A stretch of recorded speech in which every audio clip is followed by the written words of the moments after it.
اولیا به معنی دوست. این آرزو باشه و این آرزو رو تقویت بکن با تلاشت، با برنامه‌های خوب که چیزهای خوبی از خودت نشان بدید که خداوند تو رو انتخاب بکنه به عنوان ولیش. و مصداق این آیه باشید الله ولی الذین آمنوا. خداوند دوستانی داره، حد و مرزی هم برای دوستی خدا وجود نداره مگر یه سری برنامه‌های خوب، کارهای خوب. پس در بازه. خداوند در قرآن می‌فرماید ان اکرمکم عند الله اتقاکم. بهترین شما، محبوبترین شما نزد الله با تقواترین شماست. این آیه امیده برای همه میتونن دوست خدا باشن. اگه میگفت ان اکرمکم عند الله اتقاکم، خوب دقت بکنید تو تعبیر خداوند. الله برای همه است، مال همه است. کسی نمیتونه بگه الله مال من، مال تو نیست.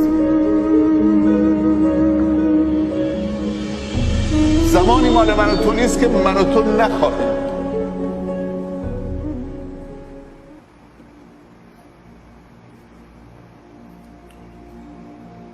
خودش اعلام کرده الله ولی الذین آمنوا. یکی از چیزها و برنامه‌هایی که انسان و ولی خدا میکنه ایمان است. اوصاف مؤمنین هم من دیروز آیه 112 سوره توبه برای شما تلاوت کردم. 9 تا صفته: التائبون، العابدون، الحامدون، السائحون، الراکعون، الساجدون، الآمرون بالمعروف والناهون عن المنکر والحافظون لحدود الله و بشر المؤمنین. هر کسی این 9 تا صفت داره مؤمنه. خداوند به پیامبرش میگه چه؟ بهش بشارت ایمان بده. وقتی مؤمن شدید الله ولی الذین آمنوا.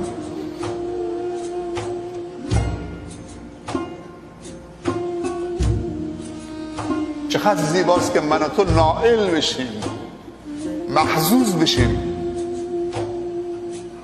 این شرف نصیب ما بشه که الله ما و شما رو به عنوان دوستان خودش انتخاب بکنه.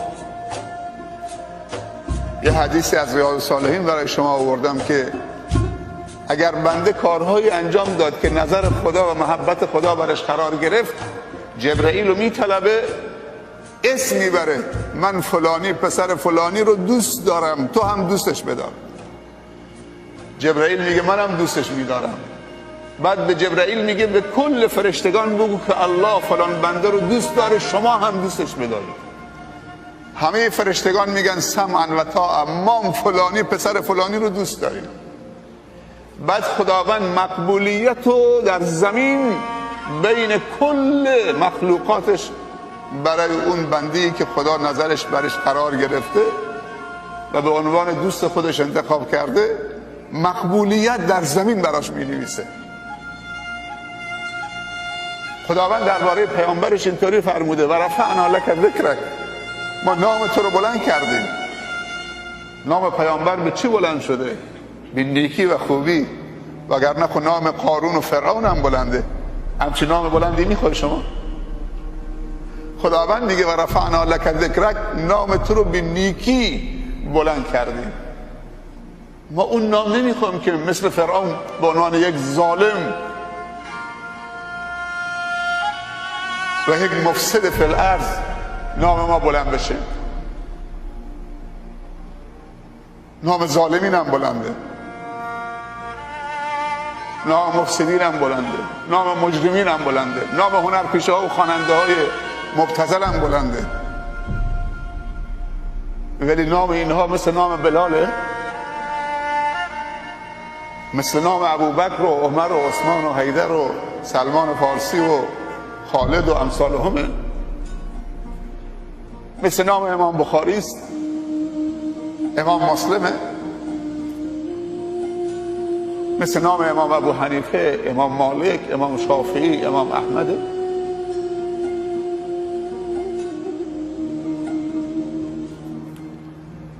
الله ولی الذین آمنوا ان اکرمکم عند الله اتقاکم. نگفته ان اکرمکم محبوب ترین شما نزد خداوند قوی ترین شماست. اگه اینطوری بود که اونایی که لاغر بودن ضعیف بودن، خداوند نگفته ان اکرمکم عند الله اجملکم زیباترین شما. هر کسی صورت زیبا اندام زیبایی داره و اونا که سبزه هستن صورتشون اندامشون زیبا نیست، هیچ امیدی نداشته باشن که دوست خدا میتونن بشن.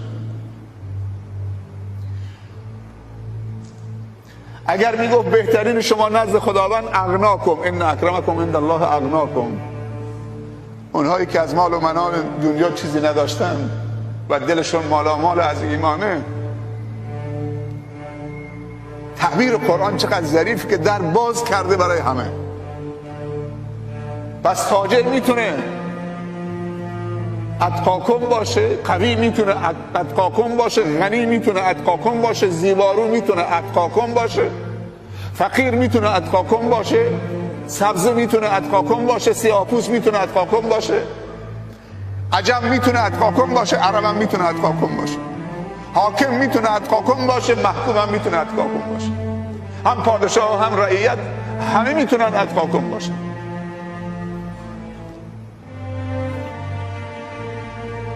نمیدونم یه داستانی برای شما نقل کردم که روزی اربابی یا آقایی با یکی از غلامانش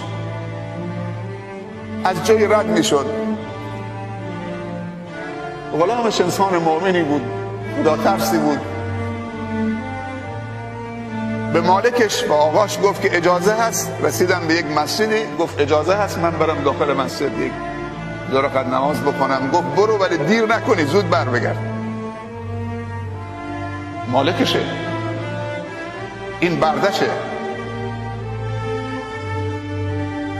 یک کمی تأخیر کرد تو مسجد، صدای مالکش در آمد. گفت ای غلام، بیرون مسجد ایستاده، چرا بیرون نمیایی؟ به تو نگفتم که دیر نکنید؟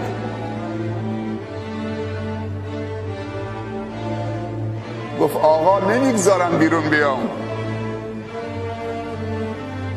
گفت من مالک تو هم، آقای تو هم، تو زرخرید منید، کی نمیذاره که تو بیرون بیایی؟ گفت همون کسی که به تو اجازه نمیده بیاد تو خونش. اینجا خانه خداست، مسجده. همون کسی که به تو اجازه نمیده پاش بذاری تو خونت، پات بذاری تو خونش، به من اجازه نمیده که بیام بیرون.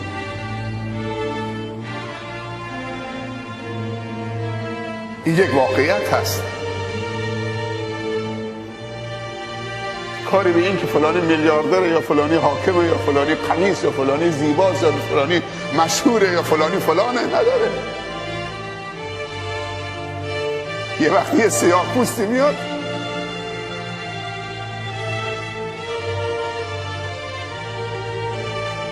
پیامبر صلی الله علیه وسلم صدای خشخش نعلینش تو بهشت میشه پیش خودش میشنوه، بلال. و این شرف نصیبش میشه که اولین مؤذن رسول الله صلی الله علیه وسلم و اولین مؤذن اسلام بشه. که وقتی مسجد النبی به قامت رسید، عمر بود، ابوبکر بود، عثمان بود، حیدر بود، همه بزرگان بودن. پیامبر اشاره کرد به این سیاه‌پوست، به بلال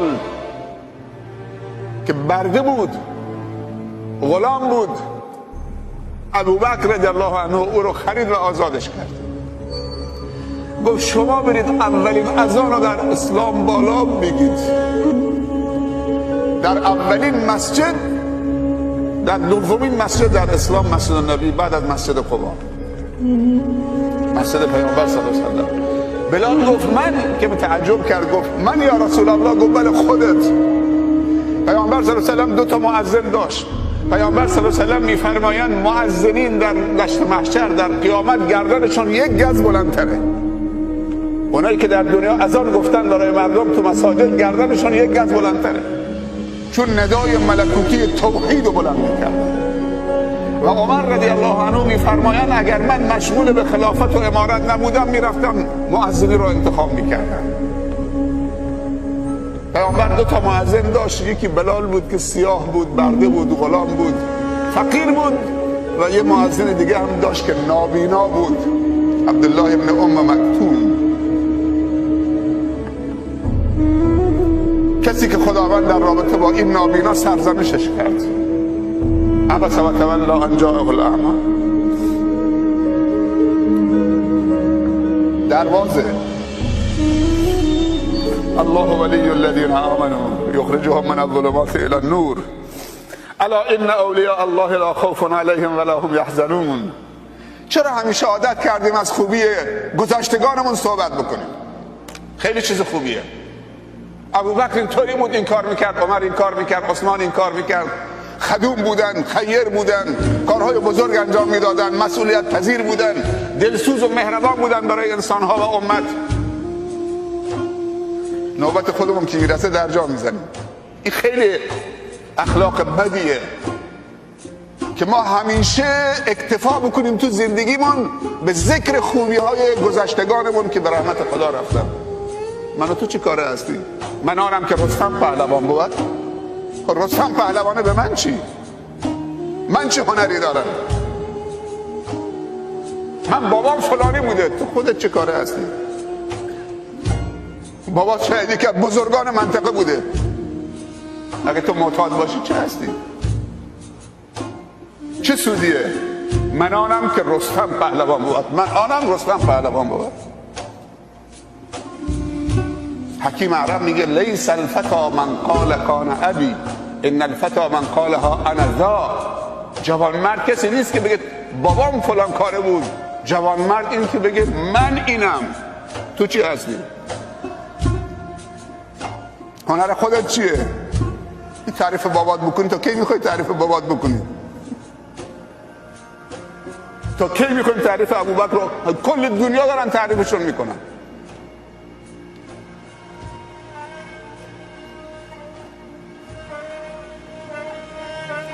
خداوند درباره اولیای واقعیش چه گفته؟ من آذالی ولیم. حدیث قدسیه. من آذالی ولیم فقط آذنته بالحرب. کسی که اذیت دوست من بکنه، ولی من بکنه، اعلام جنگ کرده با من. سبحان الله.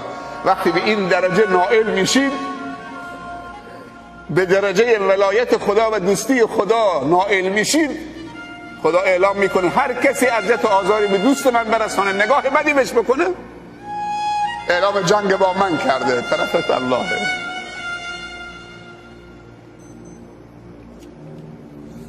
بریم پنجم یا ادامه بدیم تا غروب؟ پنجم الامر بالمعروف و نهی عن المنکر. پنجمین ویژگیه یا علامت محبت خدا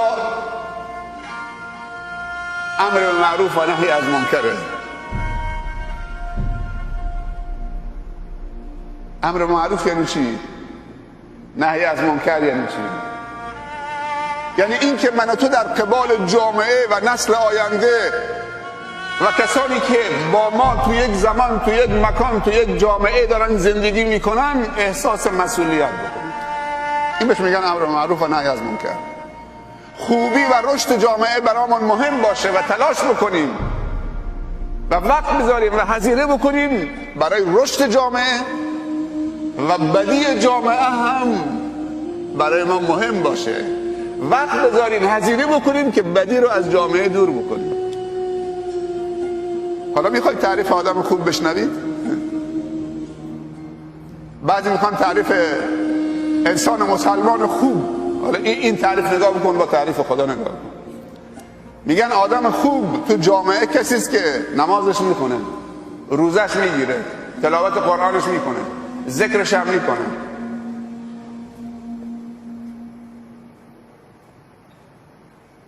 تا اینجا خوبه. نمازش میکنه، روزش میگیره، تلاوت قرآن میکنه، ذکر میکنه. مورچه زیر پاش له نمیشه. تا اینجا هم خوبه. اما کاری به خیر و شر جامعه نداره. دور از شطور بخواب خواب راحت کن. کان الله غفور الرحیم. تمام شد رفت. دور از شطور بخواب خواب راحت بکن یعنی چی؟ شطور آمده تو خونه، موبایل آمده زیر پتو و لحافه دختر و پسرمون. میشه دور از شطور خوابید؟ میگه 100 سال پیشی که دور از شطور بخوابی خواب راحت میکنی. چرا گفتم دور از شطور بخوابه؟ یعنی جایی که محل خوابیدن شطوره، اگر بخوابی شطور دست و پاش بلنده، جسمش هم بزرگه، یه وقت خودش رو تکان بده شاید تو سرت بخوره، شاید زیر دست و پای شطور له بشی. شطور شب بلند شد، هم خوابیدی وسط شطورها.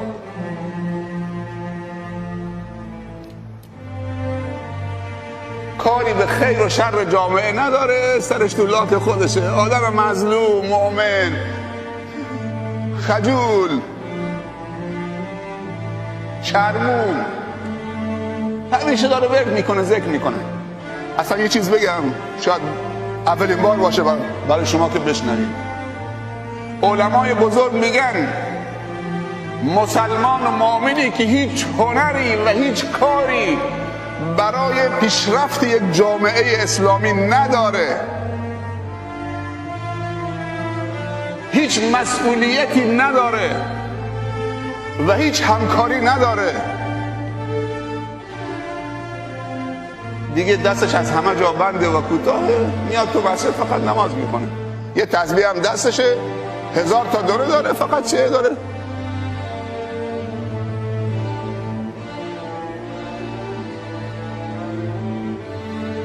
عمر رضی الله عنه اگر در غیر وقت نماز کسی تو مسجد بود، نشسته بود، تسبیح دستش بود یا تلاوت میکرد، شلاق رو کمرش میزد.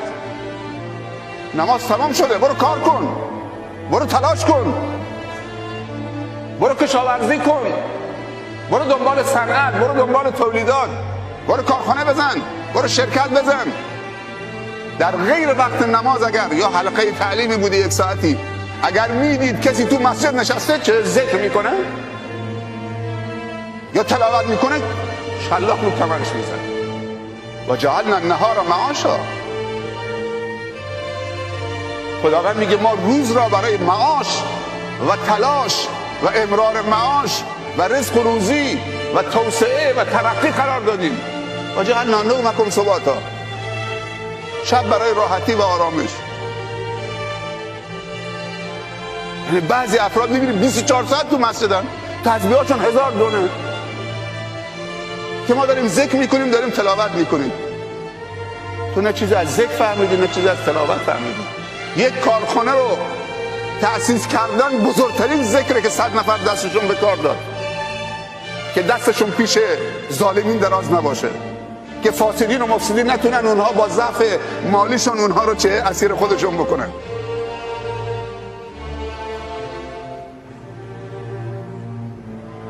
پس اکتفا کردن به نماز خالی در وقت نماز و غیر وقت نماز و تلاوت خالی، این کار انسان‌های مسلمان عاجز و تنبل و فقیره که کار دیگه ازشون بر نمیاد. 5 وقت نمازت بخون، ولی یک کارخانه رو مدیریت بکن.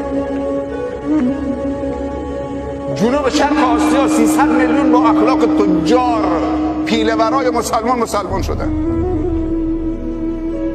اگر مال عثمان نبود، مال عبدالرحمن نبود، مال ابوبکر نبود و مال خدیجه نبود، دعوت به ما نمیرسید. پیامبر صلی الله علیه و سلم میفرمایند هیچ مالی در صدر اسلام در ابتدای دعوت من مفیدتر و بهتر از مال خدیجه نبوده. اون اندازه که مال خدیجه به درد دعوت خورده، هیچ مالی به درد دعوت نخورده. وقتی خدیجه مسلمان شد به رسول الله صلی الله علیه و سلم گفت یا رسول الله صلی الله علیه و سلم، از امروز به بعد هر چی خدیجه مال داره مال دعوته، در اختیار توست.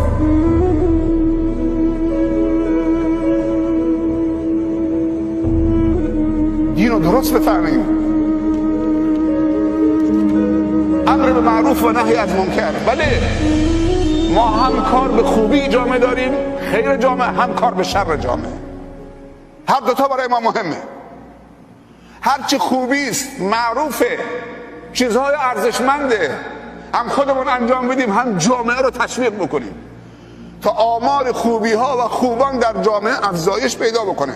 و اگر یکی کار خوبی انجام داد، تشویقش بکنیم تا هم خودش برای بار دوم حاضر بشه یک کار دیگه انجام بده و هم 10 نفری دیگه با خودش تشویق بکنه، انگیزه ایجاد بکنه. و اگر کسی کار بدی در جامعه انجام داد جلوش بگیریم، خودمون انجام ندیم. اگر کسی نیتی بدی به جامعه ما داشت که ما هم منسوب به اون جامعه هستیم جلوش بگیریم. همه ما فکر بکنیم تو این جامعه سوار یک کشتی هستی، یه نفر آمد کشتی رو سوراخ بکنه میگه نه من الان نشستم من کاری ندارم. خب تو اگه سکوت کردی کشتی رو سوراخ میکنه. پس امر به معروف و نهی از منکر یعنی چی؟ یعنی مسئولیت پذیری. به تعبیری یعنی خداوند بندگان بی مسئولیت رو دوست نداره.